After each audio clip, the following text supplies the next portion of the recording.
anterior que cuando llega un paciente de primera vez con un cuadro de rinitis, difícilmente podemos ponerles un diagnóstico etiológico y a veces es mejor ponerlo sindromático, como rinitis crónica o síndrome rinítico, y ya después, conforme avancemos en el protocolo diagnóstico, pues ya podemos saber si es una rinitis no alérgica o eosinofílica, o es una rinitis alérgica, o es infecciosa, o es estructural, o es ocupacional, etcétera. Aquí pueden ver esta imagen donde tenemos el extremo superior izquierdo mecanismos no conocidos, ¿sí? Que pudieran estar obviamente en algunas formas clínicas, aunque aquí no están poniendo ninguna forma clínica, sino básicamente todas esas que están dentro de los óvalos y los círculos, pues son formas clínicas ya bien estudiadas. Pero bueno, por ejemplo acá, en el caso de la rinitis local, alérgica y el NARES, ¿sí? Que es la rinitis no alérgica eosinofílica. Podemos encontrar eosinófilos en mucosa nasal, pero todos los estudios de alergia son negativos. En el caso de la rinitis alérgica local, encontramos eosinófilos, pero también encontramos niveles elevados de IgA específica a nivel local. Y encontramos una prueba de reto positiva localmente ante extractos alergénicos que se pueden administrar por irrigación de la mucosa nasal, ¿sí? Algunos detalles de su etiología no se conocen, por eso están en parte dentro de los mecanismos no conocidos, aunque también en el caso del NARES, sí se conoce que esta rinitis alérgica no alérgica eosinofílica, pues no tiene una inflamación mediada por IgE, ¿sí? Y en la rinitis alérgica local, pues sí hay una mediación, una inflamación mediada por IgE. Tenemos, por ejemplo, las de anomalías estructurales en el extremo superior derecho, como la atrófica, que se da mucho en personas de edad avanzada. Igual que acá, también esta rinitis en la parte central superior, la rinitis también de personas de edad avanzada, que es muy parecida a la atrófica, aunque la atrófica a veces puede ser incluso por fármacos. Eso se da en la atrófica cuando se abusa de los fármacos, principalmente vasoconstrictores, que van a provocar daño, ¿sí? Y un mecanismo de congestión por rebote. Vamos a verlo más adelante. Rinitis inducidas por drogas. Hay ciertas drogas que pueden inducir una rinitis crónica, como la aspirina o AINES. Rinitis ocupacional, que tiene un componente neurogénico por el tipo de ambiente en el que se desarrolla el individuo. Rinitis gustatoria o gustativa es una rinitis que tiene que ver mucho con la ingesta de alimentos, no es mediada por IgE, ¿sí? Básicamente se habla que es una rinitis pues que se presenta por sensibilidad exagerada a ciertos elementos que pudieran estar presentes en algunos alimentos. Comida china que tiene glutamato o alimentos muy picantes que tienen capsaicina que pueden provocar rinorrea importante cuando se ingieren. Rinitis idiopáticas, donde se encuentra un mecanismo básicamente neurogénico como la vasomotora, ¿sí? La irritativa y la clásica rinitis alérgica, que ya conocen ustedes, que es la que estamos estudiando. Y hasta abajo están las infecciosas y también, obviamente, tenemos la rinosinusitis infecciosa, que también se puede presentar. Entonces vean que hay diferentes formas de presentación. Cuando hablamos de fenotipos, estamos hablando de las manifestaciones de la enfermedad como tal y sus diferencias. Y en tipos estamos hablando previamente de los mecanismos que intervienen en ellas, que son los que están aquí marcados en esta imagen con las áreas estas punteaditas, ¿sí? Que son precisamente los mecanismos que llama la atención en cada cuadro, pero a veces pueden estar mezclados. Y aquí pues se va hablando del fenotipo y sus características, ¿no? Las estructurales, donde pues hay una causa obviamente estructural, las infecciosas, la rinosinusitis crónica que dura más de 12 semanas, ¿sí? Y donde puede estar asociado a sinusitis o a poliposis nasal, que siempre hay que hacer diagnóstico diferencial de poliposis cuando hay obstrucción nasal, la rinitis alérgica mediada clásicamente por IgE, la no alérgica, ¿sí? La local, la NARES, donde es eosinofílica no alérgica y donde característicamente cuando se hace un lavado nasal encontramos de 5 hasta 20% de eosinófilos por campo. La rinitis gustatoria ante ciertos alimentos, la rinitis asociada al embarazo después de las 36 semanas, donde puede haber prurito del embarazo y también puede haber congestión nasal, que se habla más que nada por factores metabólicos y no necesariamente por la liberación de histamina. Rinitis inducida por drogas, ¿sí? La medicamentosa, la ocupacional, ¿sí? La trófica, ¿sí? La que se presenta en los viejitos. Entonces vean que es importante tener conocimiento de todas estas formas de presentación para que cuando llegue el paciente, pues obviamente ustedes van a pensar en ellas, pero bueno, ya conforme van ustedes haciendo una historia clínica a conciencia, pues van ustedes a ir obviamente excluyendo, ¿sí?, las causas que pudieran estar condicionando el cuadro clínico hasta encontrar una sospecha diagnóstica.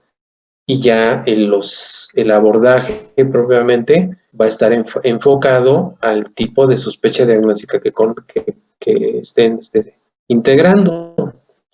El cuadro clínico, pues ya sabemos, ¿no? Los síntomas clásicos de la rinorrea, habitualmente mucoide o mucohialina, bilateral, aunque a veces puede ser mucoide o mucopurulenta, eso no excluye que pudiera ser una rinitis alérgica, pero cambia, es cambiante, ¿sí?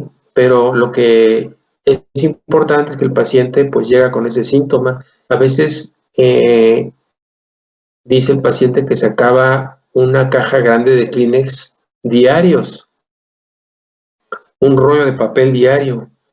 A veces tenemos que preguntarles, oiga, ¿y es tanto el catarro que cuántos cestos de basura llena usted por el papel que gasta durante un episodio? No, pues lleno 2 cestos al día, o sea, puede ser bastante intensa. O a veces predominar en la rinitis alérgica la congestión nasal y no tanto la rinorrea.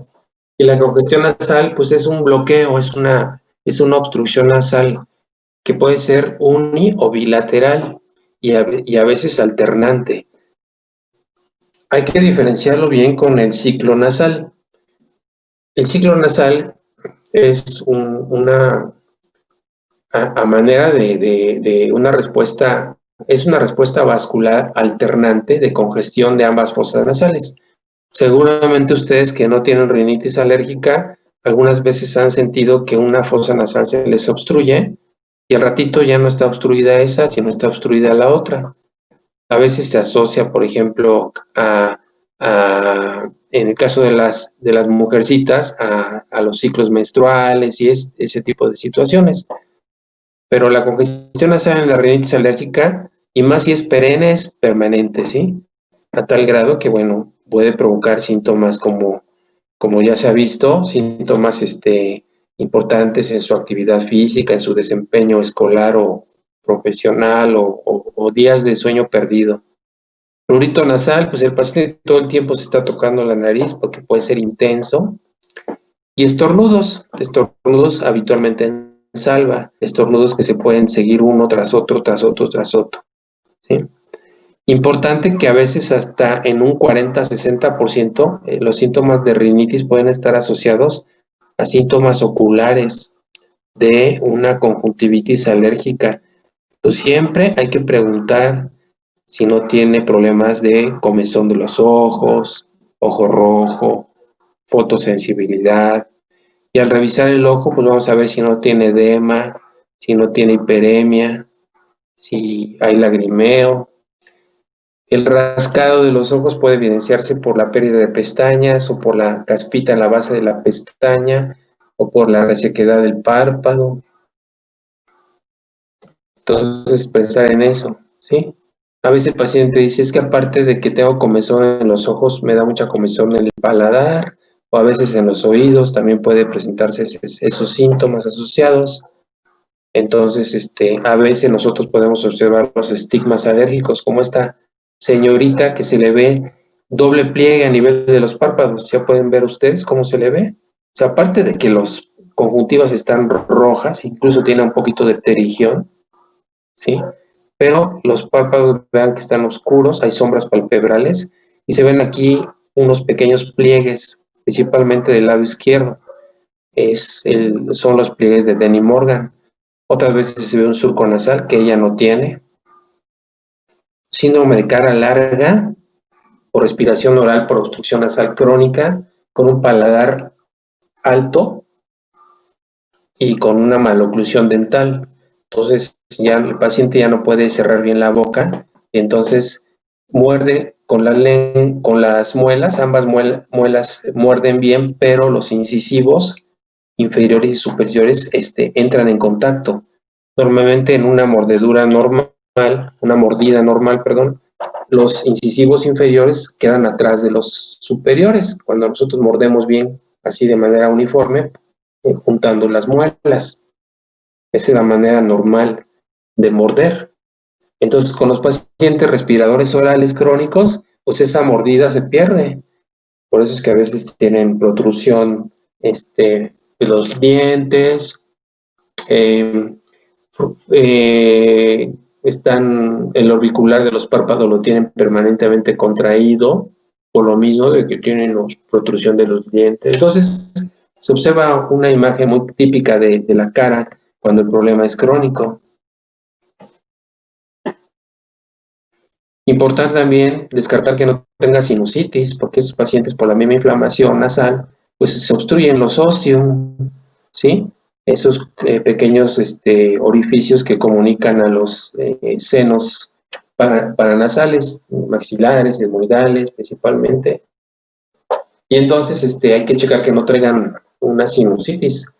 Puede el paciente dar síntomas de sinusitis como una rinorrea purulenta unilateral, dolor de cabeza frontal persistente, y nosotros a veces cuando estamos explorando al paciente y hacemos percusión sobre la región frontal o sobre la región maxilar, hay dolor. Aparte la descarga retronasal mucoide, ¿sí? La tos que aclara, es una tos que aclara, el moco, ¿sí? Halitosis.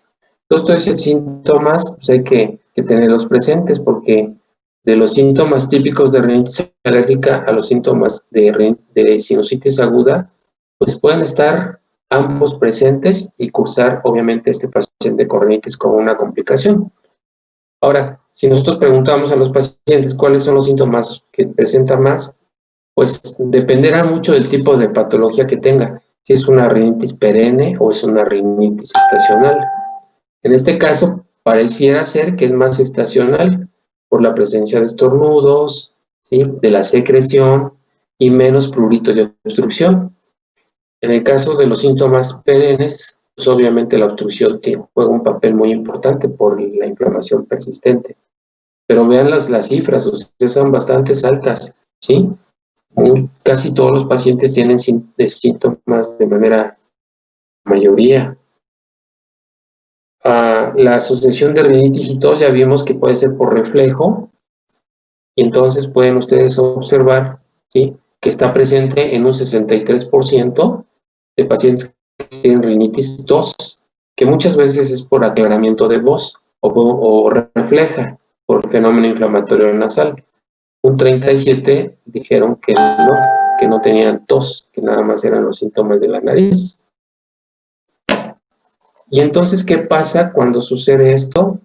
Pues que hay inflamación, hay congestión, alteración del sueño y actividades diarias, y finalmente deterioro de la calidad de vida.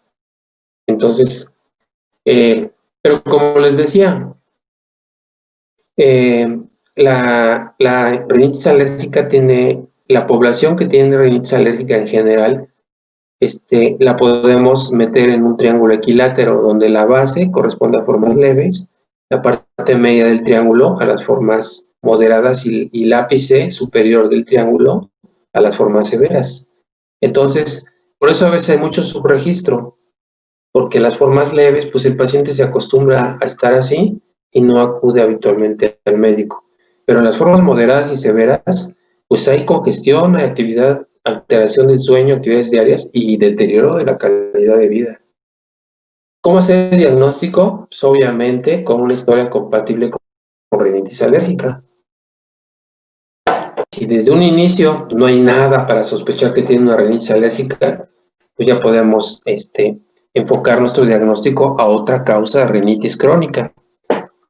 Pero sí hay datos clínicos y una historia clínica, un interrogatorio, una anamnesis sugestiva, pues ¿qué vamos a hacer? Pues hacer el protocolo inicial. Ya dijimos cuáles son los estudios de tamizaje, que son la BH para buscando eosinofilia, los eosinófilos hemoconasal, la IG sérica total y el copoparasitoscópico. ¿Pudieran en un momento obviarlos? Podría ser una pregunta. Pues sí, si el cuadro es bastante compatible, pudieran obviarlos y irlos directamente a las pruebas cutáneas. Y eso es básicamente el estudio que ven ustedes aquí del lado de la IG. Entonces hay que ver si tiene IG específica, ya sea a través de unas pruebas cutáneas o a través de un RAS, un estudio de radioinmunoalergoabsorbencia, o sea, una determinación de IG específica en sangre a un panel de alérgenos. Si es positiva, pues ya sabemos que el paciente está sensibilizado y que por el cuadro clínico tiene una rinitis alérgica. Ahora, si los estudios de pruebas cutáneas IG específica en sangre son negativos, y ante un cuadro compatible se puede hacer un reto nasal o una IG específica nasal, que habitualmente no se hace. Esta parte de acá, aunque se habla que incluso puede haber hasta un 25% de los pacientes que tienen rinitis alérgica con pruebas cutáneas positivas o IG en sangre periférica elevados a un alergeno, y se habla que de estos, a lo mejor de los negativos, pudiera haber una tercera parte que pudiera corresponder a unas formas de rinitis alérgica local. ¿Y cómo haríamos el diagnóstico de rinitis alérgica local? Haciendo un reto nasal, ¿sí? Instilando diversas concentraciones del alergeno sospechoso, recabado a través de la historia clínica, y la medición de IG sérica específica en secreción nasal, y también la evaluación, obviamente, de la celularidad nasal. Pero si el reto sale positivo, la IG sérica específica nada más en ese sitio sale elevada, pues ya tenemos el diagnóstico de rinitis alérgica local. Entonces creo que está bastante sencillo el flujograma diagnóstico. ¿Alguna pregunta hasta acá?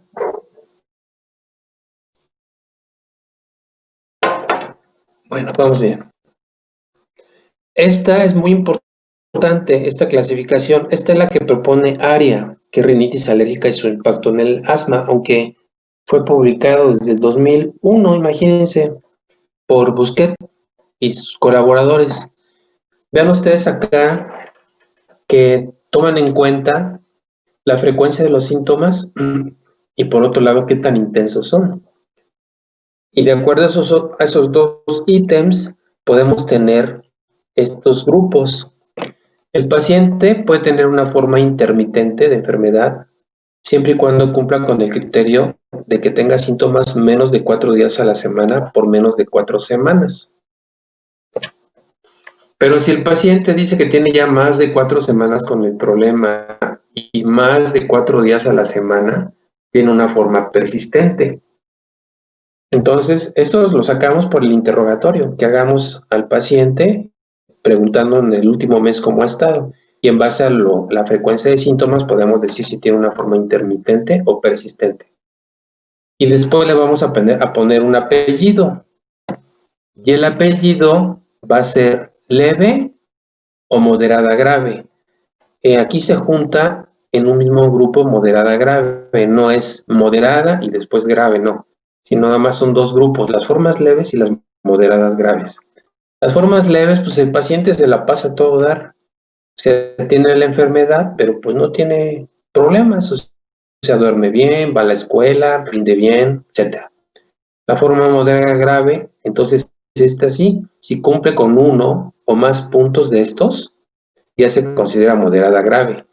A lo mejor dice el paciente, pues no tengo problemas para actividades diarias del deporte, trabajo bien en la escuela, mis síntomas no son problemáticos, pero tengo un sueño normal. Ah, caray, ese dato de sueño normal ya corresponde a una moderada grave. Y si la moderada grave nos dice que tenga uno o más de estos puntos, ya tenemos que pasarlo a ese grupo.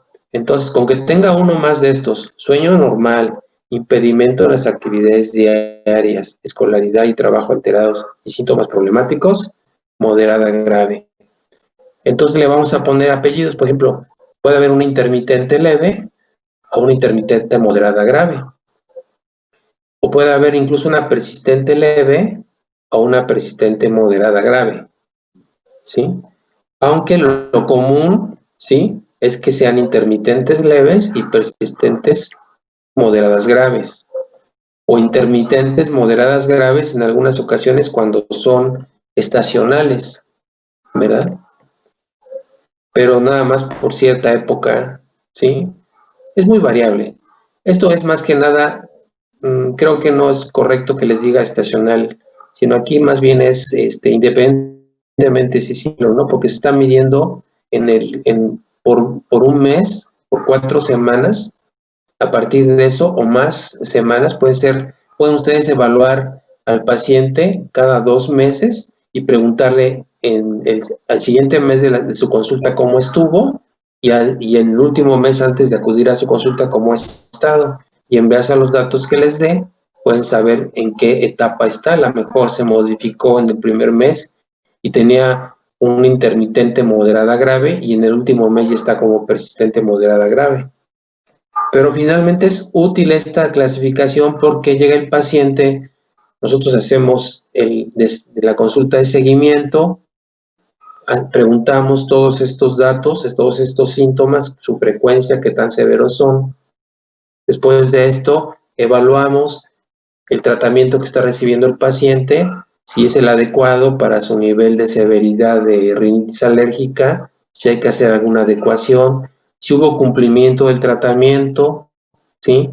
Si hay control ambiental, si se puso su vacuna, si es que está recibiendo tratamiento con inmunoterapia alérgena específica, a exploración física, ver cómo está ese paciente en general, ir a hacer ver ojos, ver oídos, ves nariz, ves orofaringe, checas pulmones, checa piel, ¿sí?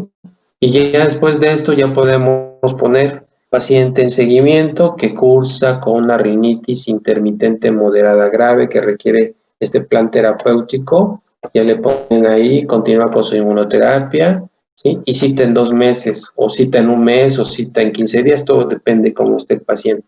¿Esto sí quedó claro? ¿Alguna pregunta hasta acá? Aquí ya vamos a terminar la clase para que la siguiente clase que tengamos la otra semana, pues ya veamos tratamiento y analicemos los 2 casos clínicos y veamos, ya no es mucho lo que falta, ya faltan como 30 diapositivas. Y vemos antihistamínicos, vamos a revisar el tema de antihistamínicos que es muy importante para que ustedes sepan manejar los antihistamínicos y vean en qué situaciones van a utilizarlos. ¿Alguna pregunta? No veo manos.